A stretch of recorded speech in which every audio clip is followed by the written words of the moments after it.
Bonjour, c'est Sandre, j'espère que vous allez bien. Aujourd'hui, j'aimerais vous présenter dans la collection Mon Oracle Magique, les fleurs. Je vous avais présenté déjà dans cette collection l'oracle Pierre et Cristaux, euh, que j'avais beaucoup aimé d'ailleurs et que j'utilise régulièrement. Donc ici, le thème est les fleurs. Il est dans une boîte comme ceci, donc toujours dans le même format. À l'intérieur, il y a 40 cartes et puis un petit livret. Au niveau des cartes, donc le dos, on retrouve toujours la même illustration au niveau du dos, avec un code couleur différent. Ici, on a le rose. Donc les cartes sont réversibles pour les personnes qui le souhaitent. Alors, elles sont légèrement plus souples que l'oracle Pierre et Cristaux, mais pas de beaucoup. Quoi qu'il en soit, elles restent épaisses et de bonne qualité. Elles sont plastifiées. Les tranches sont neutres, mais selon l'inclinaison des cartes, on a l'impression qu'elles sont roses. Enfin, elles prennent la teinte du rose. Elles se mélangent très très bien et elles s'étalent très bien. Elles sont extrêmement agréables au toucher.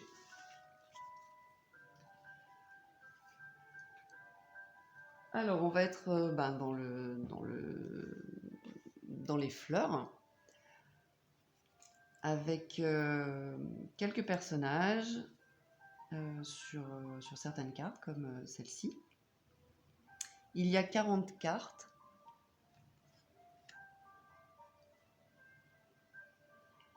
Les fleurs sont classées par éléments. On travaille également avec les 4 éléments. Donc on regardera avec le livret tout à l'heure.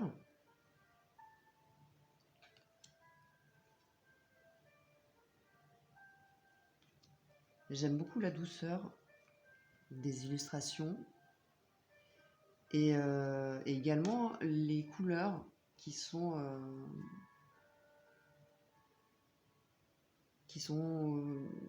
flamboyantes pour la plupart, mais beaucoup de simplicité dans cet oracle. Donc ce mélange alors beaucoup de vert également, hein, puisqu'on est connecté à la nature.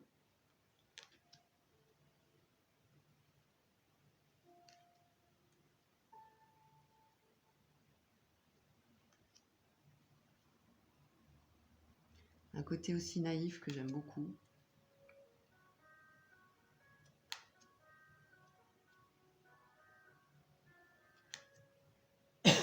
Pardon.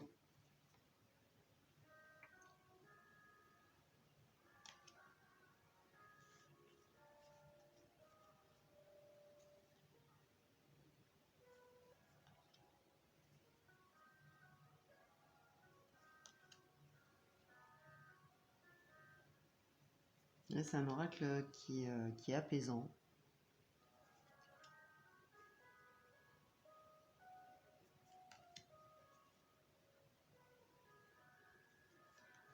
Quelques fleurs que je ne connais pas également. Donc ça nous permet de découvrir, de faire des découvertes. Pardon. Il y a également les saisons, les 4 saisons.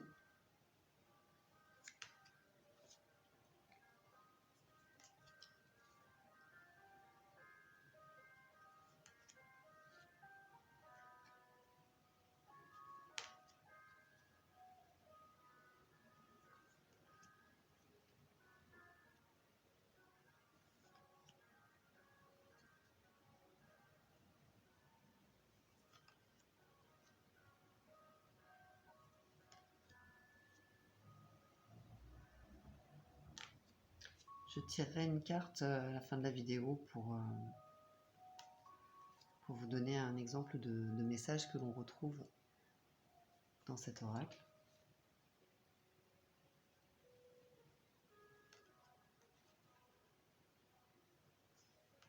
C'est un oracle qui met de bonne humeur, je trouve. Il a un côté, encore une fois, apaisant, joyeux, simple et une belle authenticité.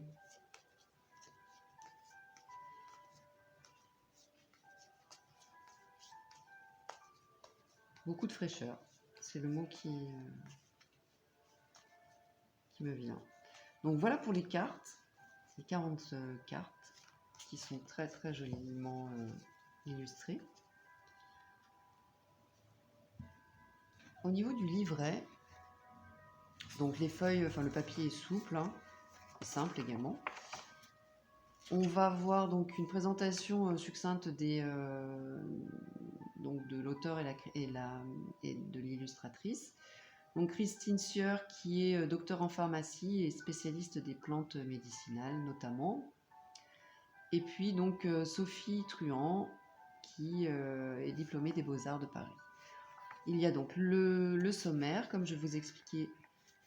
Il y a une répartition des fleurs donc par catégorie, enfin par élément, donc l'élémentaire, eau, air, feu. Il y a 10 cartes par élément. Une introduction qui est très intéressante et très joliment écrite. La structure de l'oracle. Comment utiliser l'oracle des fleurs. Donc des conseils. Et puis un tirage simple avec une carte. Pour une question qui nous permet donc de nous orienter ou de donner des éléments par rapport à une situation. Et puis un tirage à 3 cartes qui est un peu plus complet, avec une première carte qui concerne le contexte de la situation telle qu'elle est, la deuxième qui désigne la façon dont vous abordez donc la situation, la troisième qui indique le conseil, la direction à prendre ou les moyens pour faire évoluer la situation. Donc voilà, ça c'est une proposition, enfin ce sont des propositions de tirage, et à chacun ensuite de s'approprier le jeu et de créer ses propres conventions de tirage. On passe ensuite à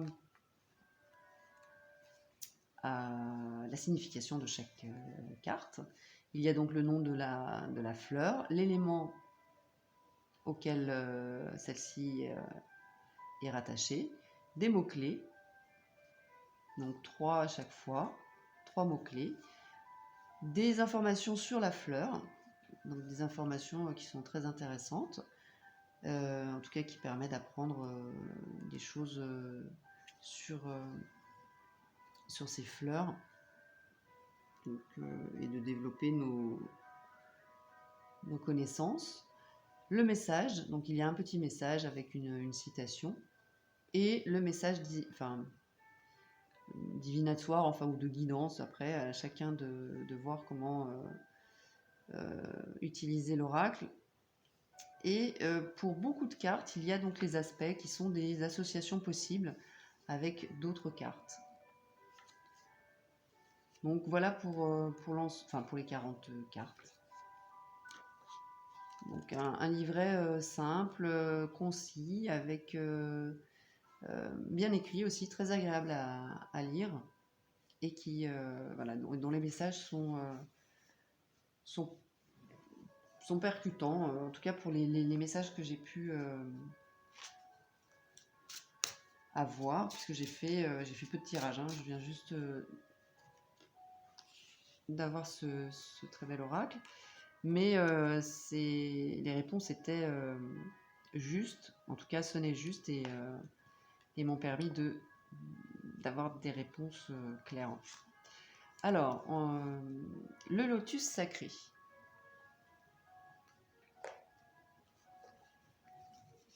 Donc on a le numéro des cartes en haut ici. Donc on est sur la carte 23, voici. Donc l'élément, c'est l'esprit de l'eau. Les mots-clés: contemplation, sérénité, éternel instant. Des informations sur la carte que je ne vais pas vous lire ici. On va passer directement au message. Quand tu marches, contente-toi de marcher. Quand tu es assis, contente-toi d'être assis. Maître zen, Humon. Alors, qui prend le temps de contempler un lotus est gagné par la quiétude et la sérénité. Le lotus sacré symbolise tour à tour la pureté, la beauté, la grâce, la prospérité et la perfection. Associé à la vie mystique et à la spiritualité, il incarne l'accomplissement et l'épanouissement de l'âme. Carte de maîtrise de l'eau, le lotus réunifie et harmonise vos sentiments en vous ouvrant à la paix intérieure et à la félicité du cœur. Il vous interpelle sur l'importance à donner aux choses de la vie et vous exhorte à revoir vos priorités. Loin des remous et des gesticulations profanes, il vous invite à faire une pause, à prendre du recul, à goûter chaque instant comme un éternel présent, en toute conscience. Le lotus vous affirme que cet état de plénitude peut germer n'importe où et à tout moment. Voilà pour donc le message de cette très jolie carte. Le calme, la sérénité, la paix intérieure. Donc la carte vous invite à vous recentrer et à trouver le calme en vous et à apprécier le moment présent. Un très très joli message. Donc voilà les messages que l'on peut rencontrer. Et pour résumer, j'aime beaucoup cet oracle. Tout comme donc pierre et cristaux, je vais l'intégrer à mes tirages, soit en complément, soit seul, en fonction de la situation, du ressenti et du besoin. Peut-être prendre une carte par jour, voilà, tirer une carte et voir ce que l'oracle me propose. En tout cas, c'est une très jolie création qui permet encore d'avancer sur le chemin de la connaissance de soi. J'espère que cette présentation vous aura intéressé. N'hésitez pas à me donner vos avis en commentaire sur ce jeu si vous le souhaitez. Je vous remercie et je vous dis à très bientôt. Bye bye.